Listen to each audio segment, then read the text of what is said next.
Welcome বন্ধুরা, আর একবার আমার ক্লাসে তোমাদের সকলকে ওয়েলকাম। বহুদিন পর ক্লাসটা আবার আমি নিয়ে এসেছি। তো ক্লাসটা আমি এতদিন কেন বন্ধ রেখেছিলাম সেটা আমি তোমাদেরকে ক্লারিফাই করছি। এরপরে ক্লাস কন্টিনিউ হবে। একটা হচ্ছে আমার শারীরিক অসুস্থতা, আর একটা হচ্ছে আমার পিএইচডির কিছু কাজের জন্য আমাকে এই ক্লাসটা অফ করে রাখতে হয়েছিল। তো দেখো, এবার থেকে ক্লাস পুরো কন্টিনিউ হবে, ঠিক আছে? এর আগে আমি 14টা ক্লাস দিয়েছিলাম, আজকে আমাদের 15টা ক্লাস ট্রান্সলেশনের উপরে, ঠিক আছে? তো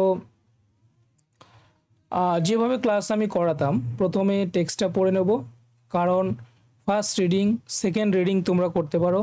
সেক্ষেত্রে তোমাদের একটা কনসেপ্ট তৈরি হয়ে যাবে যে কিভাবে ট্রান্সলেশনটা করতে হবে। তো দেখো, আমি বেশি কথা বলবো না, ফার্স্টে আমি টেক্সটটা পড়ে নেব। খুব সহজ একটা টেক্সট, কিন্তু এই টেক্সটের ভিতরে তোমরা অনেক কিছু শিখতে পারবে, ঠিক আছে? যাত্রা শুরু হলো সেই নির্দিষ্ট দেশের দিকে। কিছু দূরে যেতে না যেতে নানা প্রকারের বাধা আসতে লাগলো। ক্রমশ তারা এগোতে লাগলেন।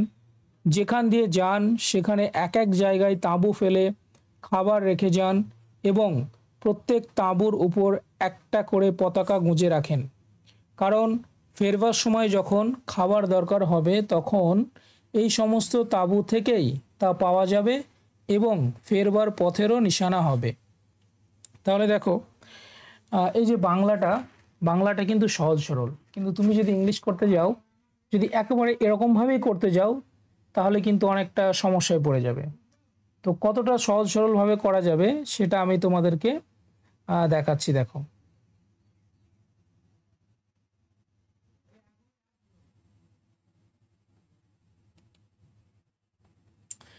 প্রথম সেন্টেন্সটা কি ছিল? যাত্রা শুরু হলো সে নির্দিষ্ট দেশের দিকে। ওকে, তাহলে যাত্রা শুরু হলো সে নির্দিষ্ট দেশের দিকে, এই সেন্টেন্সটা একদম সিম্পল সেন্টেন্স। তাহলে যাত্রা এখানে কি? যাত্রা হচ্ছে এখানে সাবজেক্ট। এই যে সেন্টেন্সটা, এটা তোমরা দুভাবে লিখতে পারো। তোমরা এটা অ্যাক্টিভ কিংবা প্যাসিভ, প্যাসিভেও কিন্তু লেখা যায়, ঠিক আছে?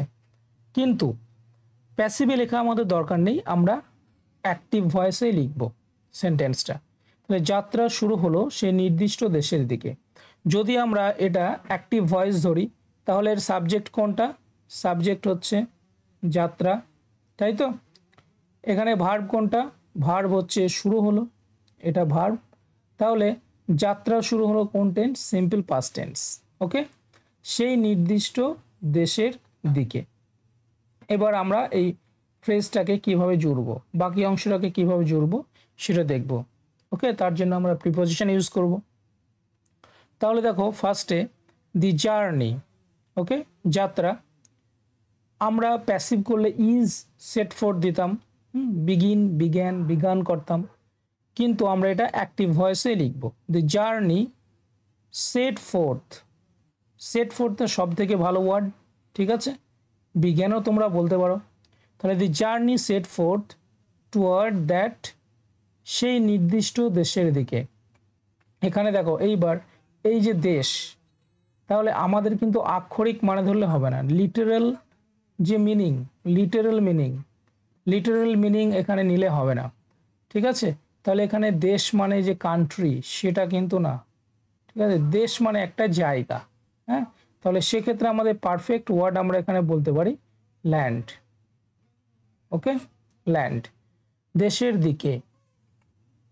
Begin toward that chosen or distinct land.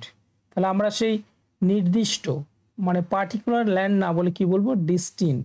ডিস্টিন্ট মানে আমরা যেটা আগে থেকে ঠিক করে নিয়েছি যে জায়গাটায় যাওয়ার জন্য, ঠিক আছে? সেটাকে বলা হয় ডেস্টিন্ড। হ্যাঁ, ডেস্টিন্ড ওয়ার্ডটা কোথা থেকে এসেছে? ডেস্টিনি। ওকে, ডেস্টিনি।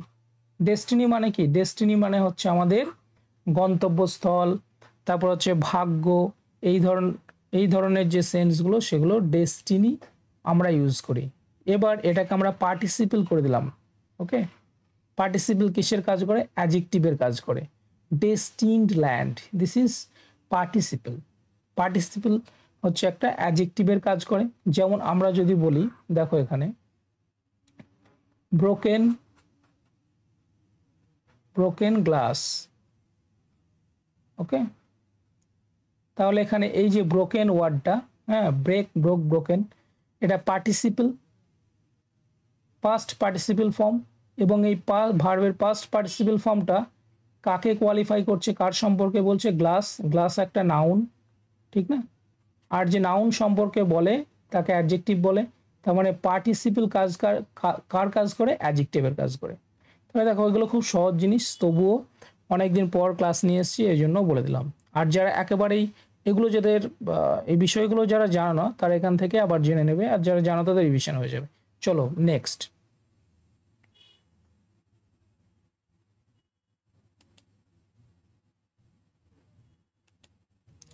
কিছু দূর যেতে না যেতে নানা প্রকারের বাধা আসতে লাগলো। ঠিক আছে, তাহলে এইখানে দেখো কিছু দূর যেতে না যেতে নানা প্রকারের বাধা আসতে লাগলো। কিছু দূর যেতে না যেতে, এই যে ফ্রেজটা, এই ফ্রেজটাকে আমরা কি দিয়ে প্রকাশ করব? ইংলিশে এটাকে আমরা কিভাবে বলবো? সে আসতে না আসতেই, ঠিক আছে, কাজটা হতে না হতেই, কিছু বলতে না বলতেই, এই ধরনের শব্দগুলো আমরা কি দিয়ে ব্যবহার করব সেটা আমরা এখান থেকে জেনে নেব। নানা প্রকারের বাধা আসতে লাগলো। তাহলে একটা জিনিস দেখো, এই যে ফ্রেজটা, এটা এখন থাক। প্রথমে আমরা দেখে নেব যে এখানে তাহলে সাবজেক্ট কোনটা। সাবজেক্ট হচ্ছে নানা প্রকারের বাধা। ওকে, আসতে লাগলো হচ্ছে ভার্ব, এটা হচ্ছে ভার্ব, ঠিক আছে। এবার কিছু দূর যেতে না যেতে, এই ফ্রেজটাকে আমাকে প্রথমে নিয়ে আসতে হবে। তাহলে এই ধরনের শব্দ যখন হবে, তোমরা মনে রাখবে কি দিয়ে হবে? স্কেয়ারসলি, এটা দিয়ে করতে পারো, ঠিক আছে। স্কেয়ারসলি, এই ওয়ার্ড যখনই নিয়ে আসবে স্কেয়ারসলি, এটার গঠন হচ্ছে স্কেয়ারসলির পরে আসবে হ্যাড। কি আসবে? Had. Scarcely had they gone a little way, ঠিক আছে।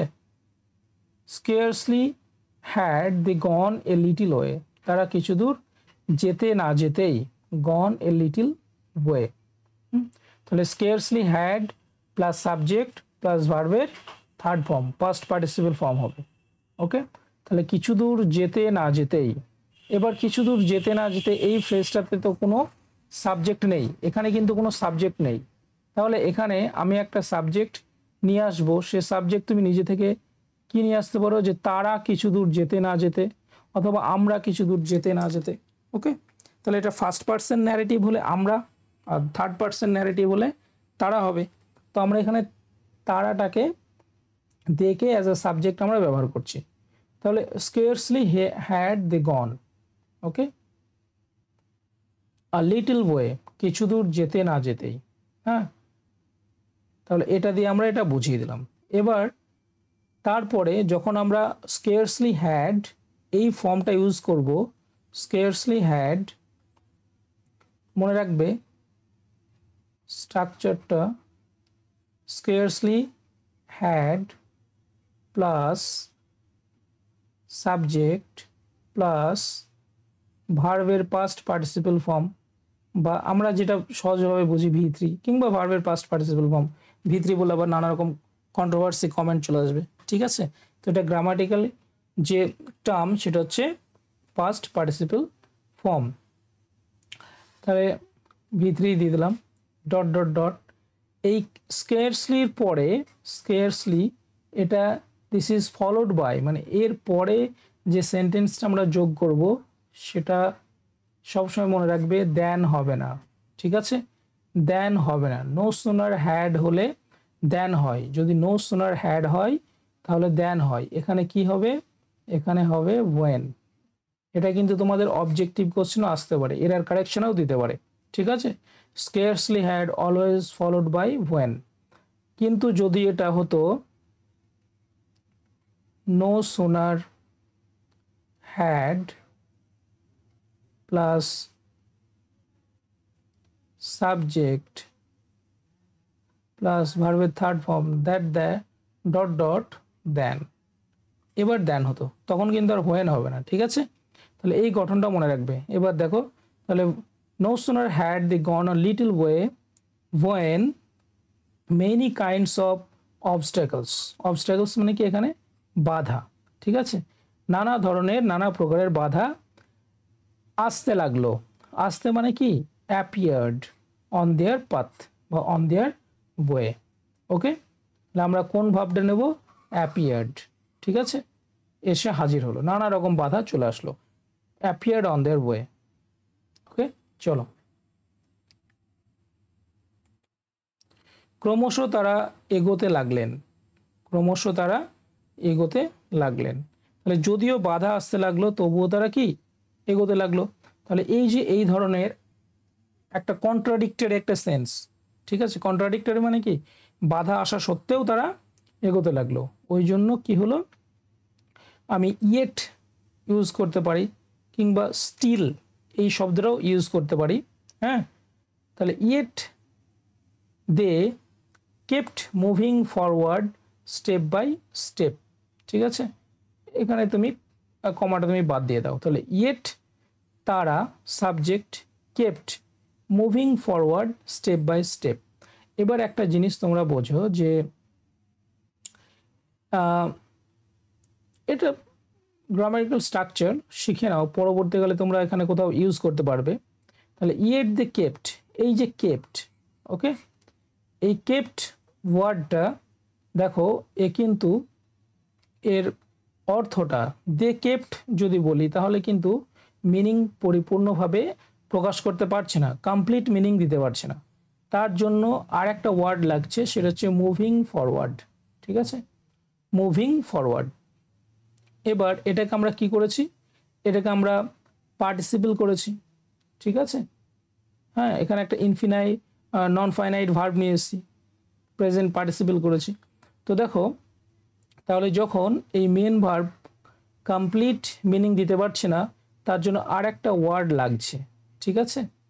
আর একটা ওয়ার্ড বা ফ্রেজ লাগছে, এটাকে বলা হয় কমপ্লিমেন্ট, এটাকে বলা হয় কমপ্লিমেন্ট, ঠিক আছে? তাহলে এই যে কমপ্লিমেন্টটা, হ্যাঁ, এই যে কমপ্লিমেন্ট মানে একটা কিছু বলছে, মুভিং ফরওয়ার্ড, কারা মুভিং ফরওয়ার্ড করছে? দে। এখানে কিন্তু দেখো মুভিং ফরওয়ার্ড কারা করছে? দে, মানে এখানে সাবজেক্ট সম্পর্কে এই মুভিং ফরওয়ার্ডটা বলছে। তো তখন এই ধরনের যখন আমরা ভার্ব পাবো, সেই ভার্বকে বলা হয় কপিউলেটিভ ভার্ব। কি ভার্ব বলা হয়? কপিউলেটিভ ভার্ব। এটা তোমাদের না জানলেও হবে টার্মটা, তবুও তোমাদের বলে দিলাম, ঠিক আছে? যেমন একটা উদাহরণ দিই, হি সিমস মানে তাকে দেখে মনে হচ্ছে, হি সিমস। তাহলে হি সিমস এটা তো কমপ্লিট মিনিং দিতে পারছে না, ঠিক আছে? তাহলে কি হবে? হি সিমস হ্যাপি, তাকে দেখে মনে হচ্ছে খুব খুশি, ঠিক আছে? তাহলে এই যে হ্যাপিটা কে? হ্যাপিটা হচ্ছে এই সাবজেক্টটা। তো এই ধরনের ভার্ব, যে ভার্বটা পুরোপুরি কমপ্লিট মিনিং দিতে পারে না, ওর পরে আর একটা ওয়ার্ড শব্দ লাগে, তাকে বলে কমপ্লিমেন্ট। আর এই কমপ্লিমেন্টটা সাবজেক্ট সম্পর্কে বলে, সাবজেক্টের কমপ্লিমেন্ট। তখন এই ধরনের ভার্বকে বলা হয় কপিউলেটিভ ভার্ব, বুঝতে, ঠিক আছে? তাহলে দেখো, দে কেপ্ট মুভিং ফরওয়ার্ড। তাহলে এটা মুভিং ফরওয়ার্ড আমি কেন নিলাম? কারণ তারা এগোতে লাগলেন। এটা এই যে কাজটা কন্টিনিউয়াস, কাজটা অতীতে কি হয়েছিল? কন্টিনিউয়াস, ঠিক আছে? ওই জন্য আমরা moving forward present participle use করলাম। ওকে, স্টেপ বাই স্টেপ।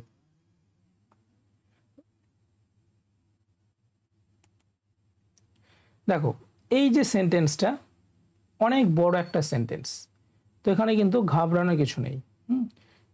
যেখান দিয়ে যান সেখানে এক এক জায়গায় তাঁবু ফেলে খাবার রেখে যান এবং প্রত্যেককে তাঁবুর উপর একটা করে পতাকা গুঁজে রাখেন, কারণ ফেরবার সময় যখন খাবার দরকার হবে তখন এই সমস্ত তাঁবু থেকেই তা পাওয়া যাবে এবং ফেরবার পথেরও নিশানা হবে। তাহলে এখানে দেখো কিচ্ছু সাবজেক্ট কিন্তু নেই, তার মানে সাবজেক্ট এখানে আমরা একজনকে ধরে নেব, তারা হচ্ছে তারা, তারাটাকে আমরা সাবজেক্ট করে নেব। তাহলে যেখান দিয়ে যান সেখানে এক এক জায়গায় তাঁবু ফেলে খাবার রেখে যান। যেখান দিয়ে যান সেখানে এক এক জায়গায় তাঁবু ফেলে খাবার রেখে যান। তাহলে এটা আগে করে নিয়ে এই সেন্টেন্সটা, এই সেন্টেন্সটা বোঝা যাচ্ছে কোন সেন্টেন্স, কমপ্লেক্স সেন্টেন্স, তাই না? আবার এই যে যেখান দিয়ে যান সেখানে, এটাকে এই যেখান দিয়ে যান সেখানে এটাকে আমরা একটা সিম্পল একটা ফ্রেজ দিয়েও কিন্তু করে নিতে পারি, সিম্পল সেন্টেন্সেও করে নিতে পারি, আবার আমরা এটাকে কমপ্লেক্স সেন্টেন্সও লিখতে পারি। ঠিক আছে, তাহলে এটা হচ্ছে কমপ্লেক্স অ্যান্ড কম্পাউন্ড, দুটো মিলে সেন্টেন্সটা আছে। দেখো তাহলে যেখান দিয়ে যান সেখানেই, তাহলে কি হবে এটা, অ্যাট এভরি প্লেস, হ্যাঁ দে পাস্ট, অ্যাট এভরি প্লেস, এটা বলতে পারো দ্যাট দে পাস্ট, কিন্তু এখানে দ্যাট লেখা হয়নি, এটাকে বলা হয় জিরো রিলেটিভ ক্লজ। এটাকে কি বলা হয়, জিরো রিলেটিভ ক্লজ, মানে যখন আমি রিলেটিভ ভার্বটা উজ্জ্ব রাখা হয়, অমিট করা হয়, তখন সেটাকে জিরো রিলেটিভ ক্লজ বলা হয়। Okay, at every place they passed. এবার মনে করে মানে প্রত্যেকটা জায়গায় যেখান দিয়ে যারা যাচ্ছে তারা, যেখান at every place that they passed, ঠিক আছে, প্রত্যেকটা জায়গা যেখান দিয়ে তারা যাচ্ছে, এটা তাহলে হয়ে গেল। কিংবা তোমরা এটাকে সহজভাবে সিম্পল সেন্টেন্সে যদি লিখতে চাও তাহলে কি লিখবে, অ্যাট এভরি হল্ট, ঠিক আছে, in their way, in their way. তাহলে এই যে কমপ্লেক্স সেন্টেন্সটাকে দেখো আমি একটা ফ্রেজ দিয়ে কিন্তু বলে দিলাম, at every halt in their way, রাস্তায় তারা যেখানে যেখানে দাঁড়িয়েছে, যেখানে যেখান দিয়ে গিয়েছে, হয়ে গেল। তাহলে তুমি দুটোভাবেই লিখতে পারো, কি করেছে তারা, দে পিচড আ টেন্ট, তারা তাদের তাঁবু ফেলেছে। আর কি করেছে সেই তাঁবুতে, and stored food within it, stored food within it, এই তাঁবুর ভিতরে তারা কি করেছে, খাবার সঞ্চয় করে রেখেছে। অথবা আরেকভাবে বলা যায় তারা কি করেছে, স্টকড ইট, মানে এই তাঁবুগুলোতে স্টক করেছে, কি স্টক করেছে, উইথ ফুড। তাহলে এই দুইভাবেই কিন্তু লিখতে পারো, স্টোরড ফুড উইদিন ইট অথবা স্টকড ইট উইথ ফুড, মানে তাঁবুগুলো কি দিয়ে স্টক করেছে, ফুড দিয়ে, দুভাবে লেখা যায়। আর কি করেছে দেখো, অ্যান্ড প্ল্যান্টেড, মানে পতাকা, প্রত্যেক তাঁবুর উপর একটা করে পতাকা গুঁজে রাখেন, প্ল্যান্টেড অথবা ফিক্সড, হ্যাঁ কারা করেছে, তারা, ওই জন্য এটা অ্যান্ড দিয়ে যোগ করা হয়েছে, ওই জন্য একই সাবজেক্ট দেয়ার লেখা হয়নি, ঠিক আছে, দেটা বুঝছে আছে সাবজেক্টটা। Planted or fixed a flag on the top of each tent. Okay, কেন করেছে, কারণ ফেরবার সময় যখন খাবার দরকার হবে তখন এই সমস্ত তাঁবু থেকেই তা পাওয়া যাবে। এবার এই যে কারণ, বিকজ, এটাকে আমরা ফর দিয়ে বলতে পারি, ফর, ফর মানে কারণ, কারণ অন দেয়ার রিটার্ন, তারা ফেরার সময়, এইভাবে বলা যেতে পারে ফেরবার সময়, ফর অন দেয়ার রিটার্ন, অথবা বলা যেতে পারে because at the time of returning, ঠিক আছে, এভাবেও আমরা লিখতে পারি, বিকজ অ্যাট দি টাইম, কখন, টাইম অফ রিটার্নিং, ফেরার সময়। when hunger would come, ঠিক আছে, অথবা দে became hungry, এটাও তোমরা লিখতে পারো। these tents would provide them with food, এই টেন্ট থেকেই খাবার পাওয়া যাবে, ঠিক আছে, এই টেন্টগুলোই তাদের খাবার প্রোভাইড করবে। অথবা বলতে পারো they could find food in the tent, দুভাবেই বলতে পারো। ওকে, এবার দেখো পরেরটা এবং দিয়ে যোগ করা আছে, বারবার বারবার আমরা এবং দিয়ে যোগ না করে, সেন্টেন্সটা শুনতে খারাপ লাগছে, একটা ফুল স্টপ দিয়ে দিলাম, দেওয়া যায়, কোনো অসুবিধা নেই, ঠিক আছে। তাহলে ফেরবার পথেরও নিশানা হবে, আর এটা কি হবে, এই ফ্ল্যাগগুলো ফেরবার পথেরও নিশানা হবে। The flags would guide them home, এই ফ্ল্যাগগুলো তাদের গাইড করবে, নিশানা হবে মানে কি, তাদের গাইড হবে। তাহলে এই ফিরবার পথেরও নিশানা হবে, একদম লিটারালি যদি এটা বলতে চাও, মানে যেমন আছে তেমন যদি বলতে চাও, তাহলে ইংলিশে কিন্তু খারাপ লাগবে। ওর থেকে আমি কি বলে দিলাম, the flags would guide them home, অথবা the flags would be there guide to the way home. ঠিক আছে, এটা মানে লিটারাল একটা, যেটা তোমরা প্রেফার করবে, যেটা লাস্টেরটাও বলতে পারো। ঠিক আছে, তাহলে আজকে ক্লাসটা পুরোটা এত দূর হলো না, আর একটা আছে, কারণ ফেরার সময় যখন খাবার দরকার হবে তখন এই সমস্ত তাঁবু থেকেই তা পাওয়া যাবে। এটা এটা হয়ে গেছে, রিপিট হয়ে গেছে এটা।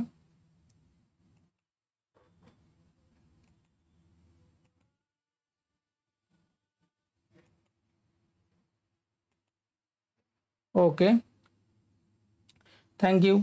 তাহলে ক্লাস আজ থেকে পুরো কন্টিনিউ হবে। হ্যাঁ, আশা করি ক্লাস আর বন্ধ হবে না, এভাবেই চলতে থাকবে।